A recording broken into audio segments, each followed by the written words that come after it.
Hey, what's going on, everybody? Welcome back to the channel. Happy Friday. It is that time of the week again. Time to look at the Week 3 NFL Final Look picks for Sunday. So let's get started. As always, appreciate if you guys hit the like button and subscribe. Thank you for getting the last couple of Final Look videos to over 200 likes. See if we can do the same this week. Hopefully, this week we can really make some noise and a lot of these players can go off. So let's get into it. If you want to join us, you can visit the website, dfsprocess.net. Check out Twitter at the DFS Process. Looking to have a big Sunday. Last night's showdown didn't go great. Obviously, the McCaffrey injury hurt, but it hurt everybody. And just didn't get anything out of Robbie Anderson and didn't get anything out of Chris Conley. Those were big disappointments, especially Robbie Anderson. But we move on to this Week 3 Sunday slate where we have a ton of good options, a lot of high-scoring games on the slate. We have the Rams and the Bucs game is going to be super high-scoring. This Chargers-Chiefs game potentially be super high-scoring. We have some other sneaky shootout games that I like. So looking at the quarterback options for this Sunday, at the top end, basically everybody that's above 7K. Kind of narrowed it down to Mahomes, Lamar, and Josh Allen. Now, if I had to pick between the three of those guys, I am going to lean towards the running quarterbacks almost every single time. Lamar Jackson against Detroit should absolutely eat that defense up. We know he has the upside to rush for over 100 yards, as he showed last week. He's one of the top 5 rushers in the NFL in terms of running back and quarterback, so we know he loves to run. And Josh Allen, expecting him to start to put together some momentum. Last week, great win, 35-0. Josh Allen didn't have to do much with his arm for much of the second half. This game should probably be a little bit closer against this Washington team, but Washington's defense has not been as advertised the first couple of weeks. They're giving up some big plays to some receivers, and Josh Allen, Stephon Diggs, they've yet to kind of break a slate. I think that's going to happen at least once, maybe more than once, before the end of the year. The mid-range, Justin Herbert is probably the best option for me. You have Tom Brady similarly priced, 68. Herbert is 65, so you can lean to Brady if you wanted to, but I like Herbert against KC. They're just going to have to throw the football a ton, looking at 40-plus attempts for Justin Herbert. And could also go to Matthew Stafford in that similar range. I think a lot of people will be going to that Rams-Bucs game, so Herbert might be not as popular as originally expected earlier in the week, so I want to take advantage of that. And the value picks, you have Daniel Jones, Justin Fields. Once again, I'll go with a couple of quarterbacks that have some legs compared to like Carr and Goff, who I still like as value plays. But give me Daniel Jones against Atlanta's defense. And Fields, I think, can make some noise with his legs. Even though he might struggle to throw, he could get you like 10 plus fantasy points with his legs. At the running back position, Austin Eckler is one of the favorites at the top end, him and Derrick Henry. Dalvin Cook is dealing with a little bit of an injury, so a little bit hesitant to pay that much for him when he could, might be rotating some touches with Madison, and maybe, hopefully, doesn't re-injure that during that game. But Henry's super healthy after his huge performance last week. Great matchup against Indy. He dominated them last year for 3 touchdowns. So if you're looking at previous performances, Henry has that going for him. Eckler, you saw that 9 targets last week, so he's starting to become more involved in the passing game, as you would expect. Like week 1, 0 targets, that wasn't going to happen.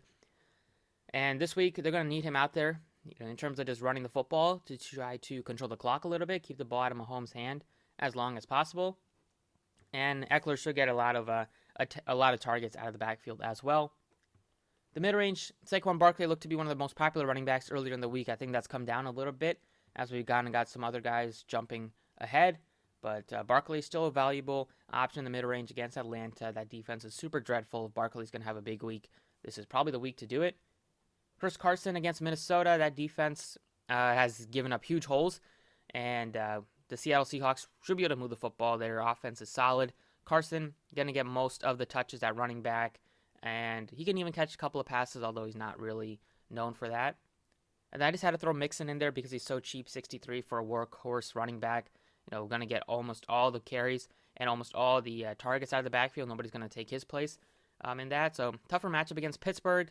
But they could be dealing with some injuries. I don't know if TJ Watt is active or not. I think he probably will miss the game. So that's definitely a boost for this Bengals offense and Joe Mixon. DeAndre Swift. Now we're getting into some of the value picks. Guys under 6,000 Swift, just in terms of catching the ball and getting a lot of carries. I like him. Just split some work with Jamal Williams, so that is not the best.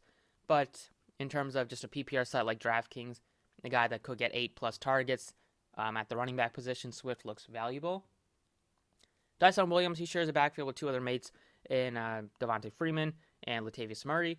But Williams has really separated himself the first couple of weeks as being the best option. So he should get the first crack at it. If he does well, he might even become like a 60% running back in terms of getting the snaps here. They'll still rotate those other guys in, but if Williams is doing well, and he probably will do well against this Detroit defense, I think they'll stick with him. Next up, we have like some of the other guys that will be lower owned. Chase Edmonds, Kenyon Drake, just because both guys are very good at catching the football. So I think both have good matchups here. We saw what the Bills running backs did against Miami, and Jacksonville hasn't been able to stop anybody.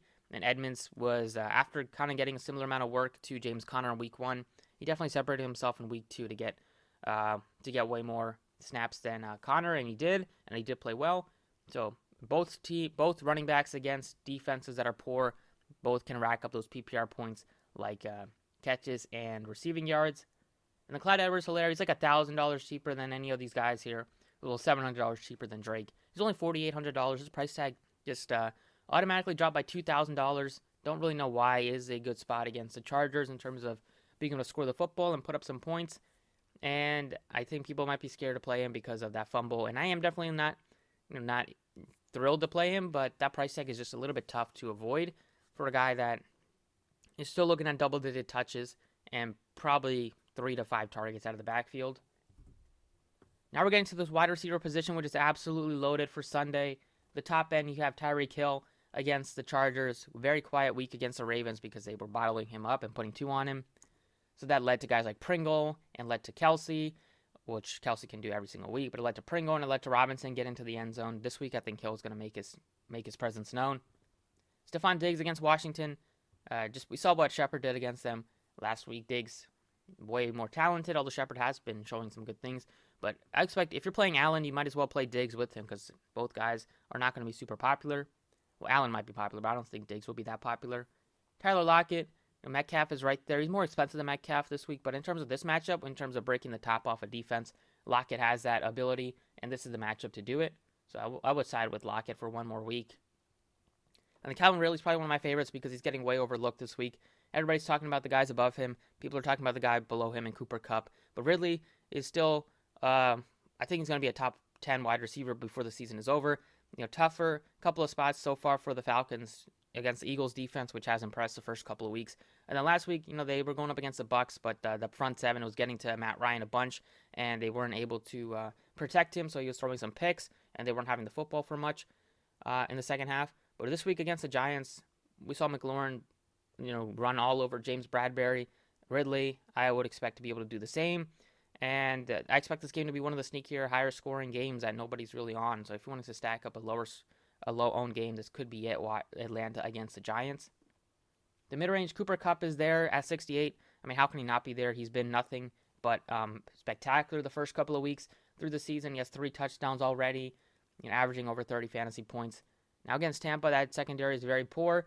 They're going to be throwing the football all over the place, so you got to like Cooper Kupp at that price tag, even though he has kind of jumped up a little bit. If you want to go to a lower-owned option, you go to Keenan Allen against the Chiefs here. Keenan Allen and Mike Williams are both in play. It's tough to pick which one. Mike Williams has been utilized a lot differently this year. He's getting a lot more targets, and he's not just becoming a guy that they just have him run down the field. He's getting a lot more intermediate routes and a lot more short catches that he can run upfield. So that's a good sign for his floor in fantasy, and a good spot against the Chiefs. I think both will have good games. In terms of picking which one, it's super close. It's just basically whatever salary you have. If you have 66, you might as well get up to Allen. If you have a little bit less, you might as well. If you're not able to get up to 66, you can just go to Mike Williams. And then Julio Jones should have had a touchdown in that game last week, but he still had a very good performance. A.J. Brown struggled with some drops the first couple of weeks, so I think I might side with Jones over Brown for this one. The value plays here, we have Chris Godwin. I have to highlight him right now because of Antonio Brown news. If Antonio Brown is out, then Godwin becomes one of my favorite plays in the 6K range. The targets are just going to become super condensed between Godwin, Evans, Gronk. You'll see Miller get a few, but really it's a lot different than having 3 big top name and big fly wide receivers and just having 2 in Godwin and Mike Evans. And they should be able to throw the football against the Rams. They're not going to be able to run much. I mean, I don't think they will try to run much against them. Both teams I don't think will run. Both have good run defenses. So Godwin should be able to get a lot of targets here, probably 10 if there is no Brown, and we know the upside that he presents. Sterling Shepard, if you did want to play Daniel Jones, you compare him with Shepard, both guys under 6,000. Shepard has always been Jones' favorite target over the past few years. Even with the acquisition of Kenny Golladay, nothing has really changed this year. Chase Claypool, I have to highlight him because Deontay Johnson didn't practice again on Thursday. If there's no Deontay Johnson this Sunday, then Claypool against this Bengals defense becomes a great play. Ben Roethlisberger loves to throw the football. That offensive line is poor. That's why Roethlisberger's already been banged up, and that's why Najee Harris hasn't gotten it going yet on the ground. If Deontay Johnson plays, then I wouldn't, lock in Claypool. But if there's no Johnson, then that's a big bump for guys like Claypool and Juju. Robert Woods, if everybody's going Cooper Kupp, you can pivot with Robert Woods. Last week, it wasn't much of a pivot because they were so closely priced, but this week they're separated by $1,100. You have Robert Woods sitting down there at only 57. Same great matchup that Kupp has, and maybe this is the week that Woods, he's still getting good targets, but Kupp has just been taken to the next level. And the Marquise Brown against Detroit, if guys like Brown are out, if Deontay Johnson is out, then Marquise Brown is going to be behind Godwin and Claypool. But if those guys happen to play, then I would say Marquise Brown is in the mix between those three guys.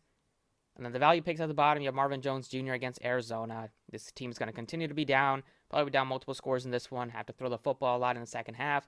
Bodes well for Marvin Jones to have another solid game. He's been Trevor Lawrence's favorite target through the first couple of weeks, a veteran, and I think that's going to continue this week against Arizona.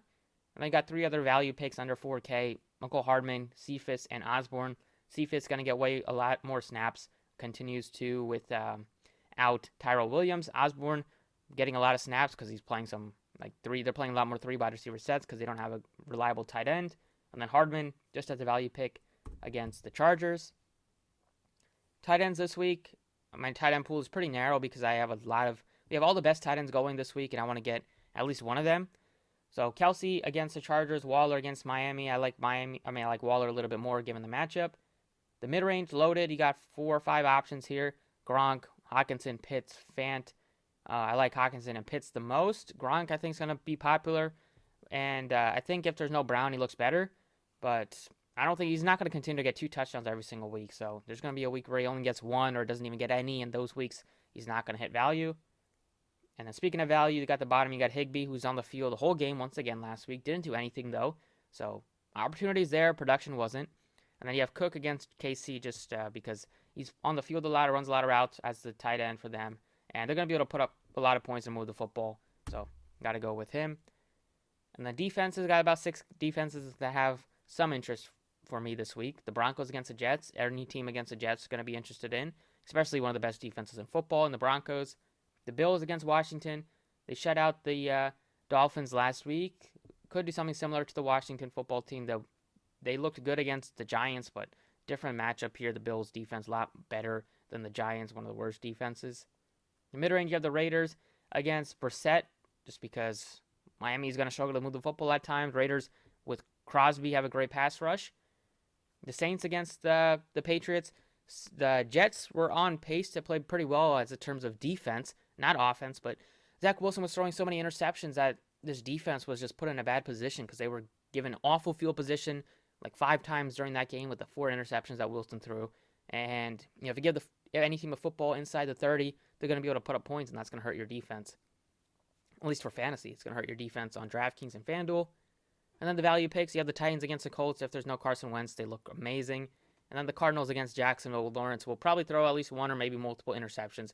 Cardinals can get to the quarterback, get some sacks here, and they should be able to make the Jacksonville Jaguars a bit one-dimensional in the second half, so that could help, get some more interceptions. And that's about it for the video, so thanks for watching. Best of luck this week. Hopefully you enjoyed. Hit the like button if you did, and I'll see you all next time.